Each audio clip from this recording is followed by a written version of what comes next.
Opportunity create చేశాం. నేను 4 లక్షల ఉద్యోగాలు ఇచ్చాను చెప్పావా? 4 లక్షల ఉద్యోగాలు ఇచ్చాము అని చెప్పలేదు.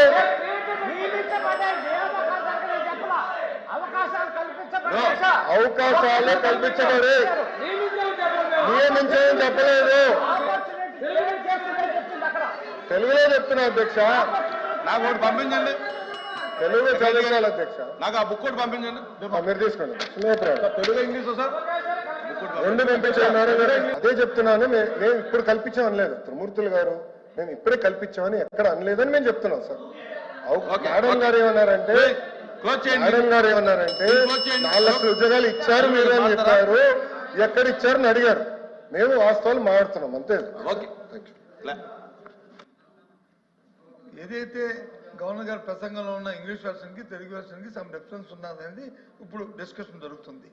దాని ప్రకారము 4 లక్షల ఉద్యోగాలు కల్పించబడిందని తెలుగులో వచ్చింది. మా గౌరవ మంత్రి గారు చెప్తుంది ఏంటంటే, కాదు బాబు ఇదో అమ్మా నువ్వు నీకు మనం వాడుక భాష మనం రోజు మాట్లాడుకుంటాము. నేను మీతో కాంట్రవర్సీకి రావట్లేదు. చదువు 4 లక్షల మందికి ఒక విషయం అధ్యక్ష 4 లక్షల మందికి అవకాశాలు కల్పించబడినది. కల్పించబడింది అంటే అర్థం ఏంటి? అవకాశం అంటే కల్పించబడింది అంటే కూర్చోండి, మాట్లాడతాను. కూర్చోండి, కూర్చొని మాట్లాడతాను.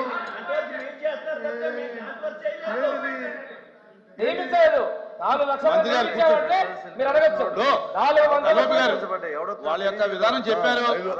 ఫ్యూచర్ లో మేము చెప్పింది ఎందుకంటే మంత్రులు వేస్తే అవుద్ది. దయచేసి కరెక్ట్ కూర్చోమనండి. దయచేసి ఇక్కడ కాంట్రవర్సీ అది. కానీ ఇప్పుడు మంత్రి గారు చెప్తుంది ఏంటి? గౌరవ మంత్రి గారు ఫ్యూచర్ లో వస్తాయి, అవకాశాలకి ప్రయత్నాలు జరుగుతున్నాయి, ఇవన్నీ వస్తున్నాయి అని చెప్పారు. ఎస్, అది చెప్పండి. చెప్పారు. ఒకటి ఇంకోటి దాని చిన్న ఇంకోటి యాడ్ చేస్తాను. దీన్ని కరెక్ట్ చేయండి. ఎవరైతే వెర్షన్ రాశారో, తెలుగు వెర్షన్ చేశారో వాళ్ళని కరెక్ట్ చేయండి. తప్పేముంది? కరెక్ట్ చేస్తామని చెప్పడానికి వచ్చే ఇబ్బంది ఏంటి? కరెక్ట్ చేస్తామని చెప్పడానికి ఇబ్బంది ఏంటి? కూర్చోండి. అవసరం క్లారిఫై అయింది. కూర్చోండి. క్లారిఫై అయింది. తెలుగు తప్పుదే ఉండే మాత్రం సారీ సార్ తప్పుదే ఉండే నో కరెక్ట్. మా మెంబర్ చెప్పింది కరెక్ట్. అది తప్పుదేవిడి. నో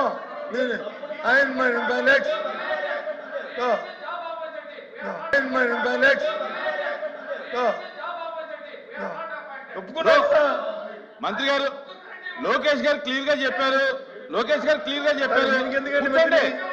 అరే దీనికి కూర్చోండి. ఇంకా కూర్చోండి. ఎల్ఓపి గారు కూర్చోండి.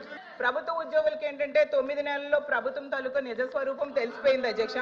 ఎందుకంటే ఒక్క డిఏ కూడా 9 నెలల్లో ఇవ్వలేదు అధ్యక్ష. అసలు ఒక్క డిఏ కూడా ఇవ్వని ఏదైనా ఉందంటే అది ఈ కూటమి ప్రభుత్వంలో ఉన్న ఈ పరిపాలనలోనే అధ్యక్ష. అలాగే అధికారంలోకి రాగానే ఐఆర్ ఇస్తామన్నారు అధ్యక్ష. 9 నెలలు అయింది, 9 పైసలు కూడా ఇవ్వలేదు అధ్యక్ష. ఉద్యోగులకేమో పిఆర్సీ ఇస్తామన్నారు అధ్యక్ష. గతంలో జగన్మోహన్ రెడ్డి గారు వేసిన పిఆర్సీ కమిషన్ చైర్మన్ ఏమో బెదిరించి రాజీనామా చేయించారు అధ్యక్ష. ఇప్పుడు 9 నెలలు అయినా కూడా కొత్త చైర్మన్ ని అపాయింట్ చేయలేదు అధ్యక్ష. చైర్మన్లు బెదిరిస్తాయంట అధ్యక్ష.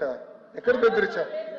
మేడం గారు వైకాపా ప్రభుత్వం అనుకుంటున్నారు. ఇది ఎన్డీఏ ప్రభుత్వం అధ్యక్ష. ఇక్కడ ఎవరిని బెదిరించట్లేదు. మేము చట్టపరంగా ఏమన్నా చేస్తాం. చైర్మన్లు బెదిరించాలంటే ఎట్లా అధ్యక్ష? ఇది సిపిఎస్ రద్దు చేస్తారన్నారు. రద్దు చేస్తారా చెప్పనండి సార్. సరెండర్లు ఎన్ని పెండింగ్ పెట్టి వెళ్ళారు సార్. పోలీస్ సోదరులు రావాల్సిన సరెండర్ చాలా పెండింగ్ పెట్టాం. మన ప్రభుత్వ అధికారులకు వచ్చిన సరెండర్ మనం 1 సరెండర్ క్లియర్ చేస్తాం సార్. బ్యాలెన్స్ కూడా క్లియర్ చేస్తాం సార్. జీతాలు సకాలంగా 1వ తారీఖు నాడు చెల్లిస్తున్నాం. ఏం చేస్తున్నాం? సింపుల్ గా ఇట్లా చైర్మన్లు బెదిరించారంటే మీరు ఒప్పుకుంటే ఎట్లా అధ్యక్ష? ఇది దయచేసి అర్థం చేయండి అధ్యక్ష. ఎన్ని రికార్డు నుంచి తొలగించాలి అధ్యక్ష. చైర్మన్లు బెదిరించాం, ఇది కరెక్ట్ కాదు అధ్యక్ష. దయచేసి అర్థం చేసి కోరుతున్నాం. 9 నెలల్లో కాంట్రాక్ట్ ఉద్యోగులు, అవుట్ సోర్సింగ్ ఉద్యోగులు రోడ్డెక్కే పరిస్థితి అయితే వచ్చింది అధ్యక్ష. వీటన్నిటి మీద కూడా గవర్నర్ గారు అయితే తన ప్రసంగంలో చెప్పలేదు అధ్యక్ష. అలాగే చంద్రబాబు నాయుడు గారు, పవన్ కళ్యాణ్ గారు వీళ్ళు లేకపోతే మోడీ గారు ప్రభుత్వమే ఉండదు అనేసి పెద్దలందరూ చెప్తూ ఉంటారు అధ్యక్ష. అంటే చాలా మంచి అవకాశం. నేను ఒప్పుకోట్లేదు. ఐఎమ్ సారీ అధ్యక్ష. No no no no no ఎవరు చెప్పారు అధ్యక్ష? అది ఎవరు చెప్పారు? ఎవరు చెప్పారమ్మా? ఎవరు చెప్పారు తల్లి? ఎవరు చెప్పారు? సార్ అధ్యక్ష, రాష్ట్ర ప్రయోజనాల కోసం అన్కండిషనల్ గా ఇటు చంద్రబాబు నాయుడు గారు కానీ అటు పవన్ కళ్యాణ్ గారు కానివ్వండి, ఇద్దరు నాయకులు కలిసికట్టుగా ఇండియాకి సపోర్ట్ చేశారు.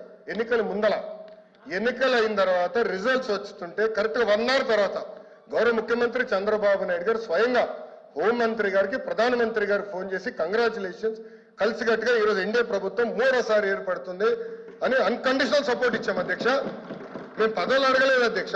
రాష్ట్రానికి నిధులు ఇవ్వండి, రాష్ట్రాన్ని కాపాడండి, దివాలా ఎత్తేసింది, చాలా ఆర్థిక ఇబ్బందులు ఉంది, గత ప్రభుత్వం చేతకంతనం వల్ల ఇబ్బంది పడుతున్నాం, మీరు ఆదుకోండి అని చెప్తే రైల్వే జోన్ తీసుకొచ్చా అధ్యక్ష, విశాఖ ఉక్కుని కాపాడే అధ్యక్ష, చివరి అమరావతి నిధులకి తీసుకొచ్చా అధ్యక్ష, పోలవరంకి నిధులు తీసుకొచ్చా అధ్యక్ష. అది ఈ రోజు మన ప్రభుత్వానికి ఉన్న చిత్తశుద్ధి అధ్యక్ష. మేము ఎక్కడ చెప్పలేదు అధ్యక్ష. దయచేసి మేడం గారు వస్తే విడ్రా దట్ పాయింట్. మేము ఒప్పుకోవట్లేదు అధ్యక్ష. అది మటుకు ఏదో మేము సపోర్ట్ చేయకపోతే మేము ఎక్కడో చెప్పినట్లు ఇది సత్యదూరం అధ్యక్ష. మేడం గారు వస్తే విడ్రా దట్ పాయింట్ అధ్యక్ష. ఇది చాలా సీరియస్ గా మేము తీసుకుంటాం అధ్యక్ష. అందరూ అంగీకరించాల్సిన నిజం, మన రాష్ట్రంలో ఉన్న ఎంపీల మీద కేంద్ర ప్రభుత్వం ఆధారపడి ఉంది అనేది కాదు. మా మీద ఆధారపడలేదు. రాష్ట్ర ప్రయోజనం, ఆ రాష్ట్ర ప్రయోజనంలో భాగంగానే ఈ రాష్ట్రానికి ప్రయోజనం కలిగించే ఈ అంశాలు చేయమని చెప్తుంది మా సభ్యురాలు. ఆ ప్రయోజనాలు తీసుకోమనే చెప్తుందే మా సభ్యురాలు. అంతకంటే ఇంకో ఉద్దేశం లేదు. మీరు చెప్తున్నారు ఏమని?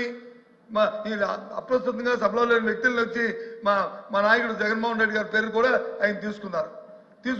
మరి అంతకుముందు ప్రభుత్వంలో 2004 నుంచి 2014 నుంచి 19లో ఉన్నప్పుడు ఏంటి మరి ప్రత్యేక పాలన తీసుకుని ప్రత్యేక ప్యాకేజీకి వచ్చి మీరు వచ్చి అయిపోలేదు, అంత మొత్తం అయిపోలేదు. ఆ రోజు రాష్ట్ర ప్రయోజనాలు కనిపించలేదా? ప్రత్యేక ప్యాకేజీ వ్యాపారం విషయం వారికి తెలియదా? ఎందుకు చేశారు? అది ఎందుకు చేశారు? అప్పుడున్న సందర్భం బట్టి ఆ కార్యక్రమాన్ని లేకపోతే ఈ కర్మ ఎందుకు ఈ రాష్ట్రానికి ఈ కర్మ ఎందుకు వచ్చింది? ఎందుకు ఇది వచ్చింది ఆలోచించాలి. కాబట్టి దయచేసి అమరావతికి నిధులు తీసుకొచ్చాం, పోలవరానికి నిధులు తీసుకొచ్చాం. సో అధ్యక్ష, మళ్ళీ నేను మేడం గారిని కోరేది, కేంద్ర ప్రభుత్వం సహకారం ఆంధ్ర రాష్ట్రానికి చాలా చాలా అవసరం. వక్రీకరిస్తూ ఎగతాళి చేస్తూ మాట్లాడటం కరెక్ట్ కాదు. మేము అన్కండిషనల్ గా సపోర్ట్ చేసాం. యూఆర్ పార్ట్ ఆఫ్ ఎన్డీఏ అధ్యక్ష. మళ్ళీ ఎన్నిసార్లు చెప్పాలి నేను? మా సపోర్ట్ అన్కండిషనల్. ఎన్నికల ముందల మేము చేరం. ఎన్డీఏలో ఎలాంటి కండిషన్స్ పెట్టకుండా రాష్ట్ర ప్రయోజనాల కోసం ఎన్డీఏలో మేము కానివ్వండి, పవన్ అన్న నాయకత్వంలో జనసేన కానివ్వండి, మేము చేరం. అన్కండిషనల్ గా సపోర్ట్ చేస్తున్నాం. దాంట్లో భాగంగానే ఈరోజు ఎప్పుడు రాని విధంగా మీరు 5 సంవత్సరాల్లో తీసుకురాలని నిధులు మేము 9 నెలల్లో తీసుకొచ్చాం అధ్యక్ష. అది తెలుగుదేశం పార్టీకి, జనసేన పార్టీకి ఉన్న చిత్తశుద్ధి, ఆంధ్ర రాష్ట్ర ప్రజల పట్ల మాకున్న చిత్తశుద్ధి అధ్యక్ష. దయచేసి అది గమనించమని కోరుతున్నాను. అందుకే అధ్యక్ష రికార్డులు చూడండి. నాకు తప్పు అర్థం ఉంటే ఓకే, నో ప్రాబ్లం, కానీ దయచేసి రికార్డులు పరిశీలించి తొలగించమని కోరుతున్నాను.